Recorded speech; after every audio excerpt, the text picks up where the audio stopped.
ఏపీలో పలు ప్రాంతాల్లో భారీ వర్షాలపై సీఎం చంద్రబాబు టెలికాన్ఫరెన్స్ నిర్వహించారు. వాట్సాప్ గ్రూపుల ద్వారా సమన్వయంతో పనిచేయాలన్నారు సీఎం. విపత్కర పరిస్థితుల్లో డ్రోన్లు వంటి టెక్నాలజీని విరివిగా వాడాలని, భారీ వర్షాలపై ప్రజల ఫోన్లకు అలర్ట్ మెసేజ్లు పంపాలని సీఎం సూచించారు. మరో 3 రోజుల పాటు వర్షాలు కొనసాగే అవకాశం ఉందని అధికారులను అప్రమత్తం చేశారు. సీఎస్, డీజీపీ, మంత్రులు, జిల్లా కలెక్టర్లు, ఎస్పీలతో సమీక్షించిన చంద్రబాబు త్రాగునీరు, ఆహారం కలుషితం కాకుండా దృష్టి పెట్టాలన్నారు.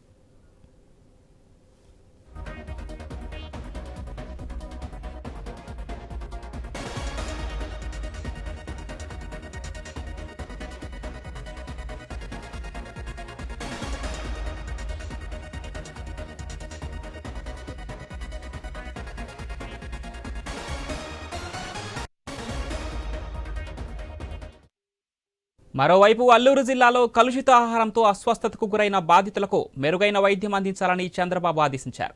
ఇరిగేషన్, రెవెన్యూ శాఖ సమన్వయంతో చెరువుల పరిస్థితిని పరిశీలించాలని, రోడ్లపై నీరు చేరి ట్రాఫిక్కు ఇబ్బంది కలగకుండా చూడాలన్నారు సీఎం. జ్వరాల బారిన పడిన గిరిజనులకు వైద్యం అందేలా చూడాలన్న సీఎం కాల్వలు, వాగులను దాటేందుకు ప్రజలను అనుమతించొద్దని ఆదేశించారు. ప్రభుత్వం ఆదుకుంటుందన్న నమ్మకం కల్పించేలా అధికారులు పనిచేయాలన్నారు.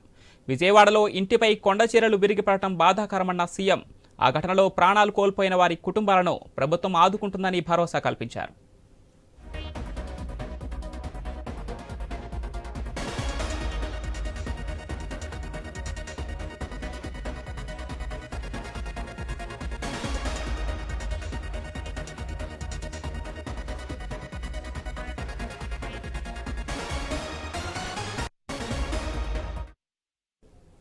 ఏపీలో పలు ప్రాంతాల్లో భారీ వర్షాలపై సీఎం చంద్రబాబు టెలికాన్ఫరెన్స్ నిర్వహించారు.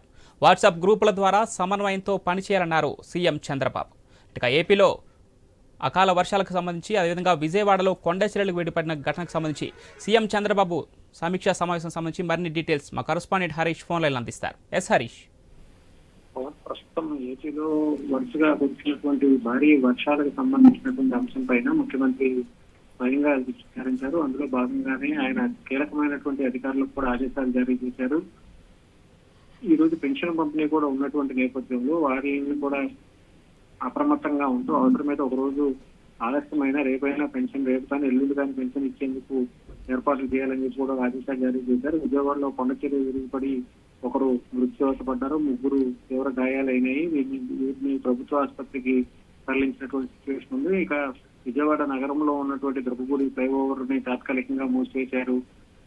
లో బ్రిడ్జి ప్రాంతంలో పెద్ద ఎత్తున వరద నీటికి సంబంధించినటువంటి ప్రభావం మునిగి ఉండటంతో వాటర్ స్టాగ్నేట్ అయి ఉండటంతో అక్కడ రాకపోకలు సాగించడానికి ఇబ్బంది అయింది. దీంతో అక్కడ వాహనాలకు సంబంధించినంత వరకు కూడా రాకపోకల్ని పూర్తిగా నిలిపివేశారు. ఇబ్రహీంపట్నం, గాజులంపేట, అదేవిధంగా పరిసర ప్రాంతాల్లో కూడా ఇదే రకమైనటువంటి సిచ్యువేషన్ ఉంది. ఇక కంచికిచర్ల మండలం నక్కంపేట గ్రామంలో పెద్ద ఎత్తున నీటి నిల్వలు కూడా నిలిచిపోయి ఉన్నటువంటి సిచ్యువేషన్ కనిపించింది.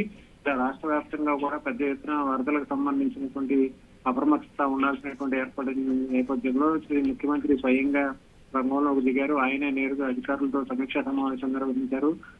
ఎక్కడికక్కడ ఆధునిక టెక్నాలజీని ఉపయోగించుకుంటూ ప్రత్యేకమైనటువంటి చర్యలు తీసుకుంటూ ఎవరికి ఎటువంటి ఇబ్బంది కలగకుండా ప్రత్యేకమైనటువంటి దృష్టి సారించాలని చెప్పి కూడా ముఖ్యమంత్రి అధికారులకి ఆదేశాలు జారీ చేశారు. ఈ మేరకు ప్రత్యేకమైనటువంటి ఎన్డీఆర్ఎఫ్, అదేవిధంగా ఎస్డీఆర్ఎఫ్ కు సంబంధించినటువంటి టీమ్స్ ను కూడా ఇప్పటికే అధికారులు రంగంలోకి దించినటువంటి సిచ్యువేషన్ ఉంది. మొత్తం మీద చూసుకుంటే కనుక ఏపీ వ్యాప్తంగా కురిసినటువంటి భారీ వర్షాలతో పెద్ద ఎత్తున సీఎస్, డీజీపీ, మంత్రులు, జిల్లా కలెక్టర్లతో, ఎస్పీలతో సహా విశాఖ అధికారులతో చంద్రబాబు సమీక్ష నిర్వహించారు. ఓరోకల్లు పర్యటనలు రద్దు చేసుకుని వర్షాలపైన ఆయన ఎప్పటికప్పుడు సమీక్ష చేస్తున్నారు. రాష్ట్రంలో 3 రోజుల పాటు వర్షాలు ఉండే అవకాశం ఉండడంతో పూర్తిగా మీరు చెప్పినట్టుగానే రాష్ట్రంలో మరో 3 రోజుల పాటు వర్షాలు ఉన్న నేపథ్యంలో ఇప్పటికే విద్యాసంస్థలు కూడా సెలవు ప్రకటించినట్టు తెలుస్తుంది.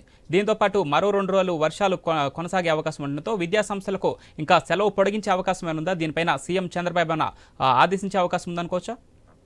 వరదలపై కూడా అలర్ట్ గా ఉండే విధంగా, అలర్ట్ చేసే విధంగా ఈ చర్యలు ఉండాలని చెప్పి కూడా సూచించారు. విజయవాడలో కొండచీరలు విరిగిపడిన ఘటనకు సంబంధించినటువంటి అంశం పైన ముఖ్యమంత్రి విచారం వ్యక్తం చేస్తారు. ఘటనలో ప్రాణాలు కోల్పోయినటువంటి కుటుంబాలను ప్రభుత్వం ఆదుకుంటుందని కూడా ముఖ్యమంత్రి ప్రకటించినటువంటి సిచ్యువేషన్ అయితే మనకు కనిపిస్తుంది. Right, thank you Harish.